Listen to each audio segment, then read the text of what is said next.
Hey everyone, welcome to another edition of the Book Review Blog. Today we're going to review the book Blaze by Richard Bachman, or Stephen King, as he wrote it under the pseudonym Richard Bachman. This is of course many of the books that Stephen King wrote as Richard Bachman. He wrote this one in the 70s, and kind of around the same time where he wrote Salem's Lot, and I think he tried to submit both, and his publisher at the time only took Salem's Lot, so he kept this in his file and rewrote it and published it, like 25 years later. So, give or take a year. So, anyway, this book is kind of similar to his other Bachman stories, where it's not as scary necessarily. Like, you don't get the Stephen King horror of it, or where you would think Stephen King, but I mean, there's some horror in it. This story is not really very scary in what it is, or what kind of the main plot is. There's no like supernatural things, kind of. There's no like evil beings that, but anyway, this story is about Clayton Blaisdell Jr. Let me think. Yes, Blaisdell Jr., but he's known as Blaze. And he is a criminal, but you can really sympathize with him, because through the book, again, this is kind of similar to my last one of Lisi's story, where there's like the present of what's going on in the present, and then there's a lot of flashbacks that Clayton has throughout, where he remembers his life up till basically the point of where the present is. So you get to learn about Clayton and his upbringing, and how he kind of lived his life. His mother died when he was very young, and he was just living with his father, and his father beat him senselessly and often unconscious. And before that happened, Clayton was very smart, and unfortunately, with his father beating him so much, he suffered traumatic brain injury, but they didn't know about it at the time of the effects, so he just kind of lived his life as kind of a dummy. I hate to say it that way, but nobody really took him seriously because he wasn't really smart anymore because of his brain injury.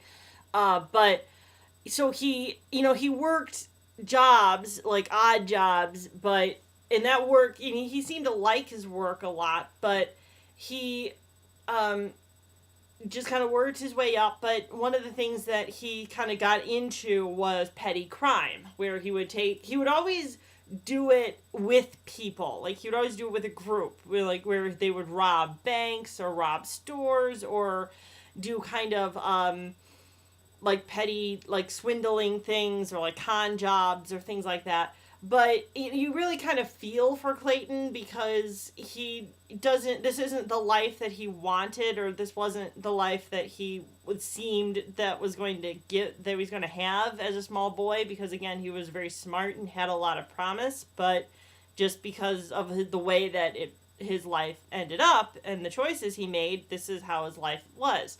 So one of the people that he was with a lot was the man named George. And George was kind of a ringmaster to Clayton, where George was kind of the leader of the twosome, I guess. And of course, Clayton followed George.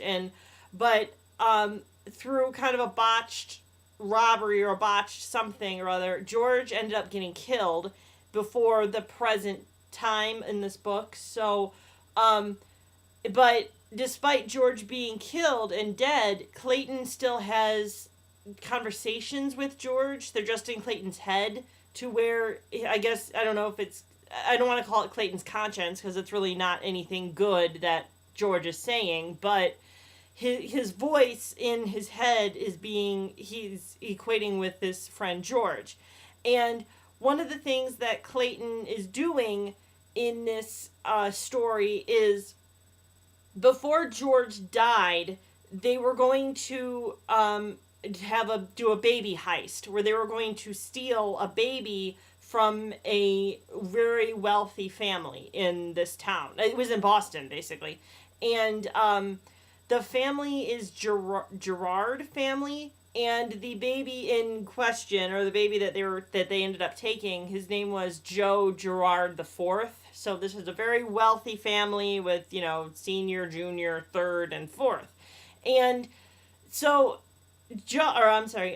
Clayton, through kind of the internal help of George, steals Joe Gerard, and and asks for a ransom, and there's a whole thing of the Gerard family, although you don't hear much from them exactly, like their internal thoughts, but they do know that their child has been taken, and they do offer a ransom and say, we'll do whatever you want, just don't hurt our son, and things like that.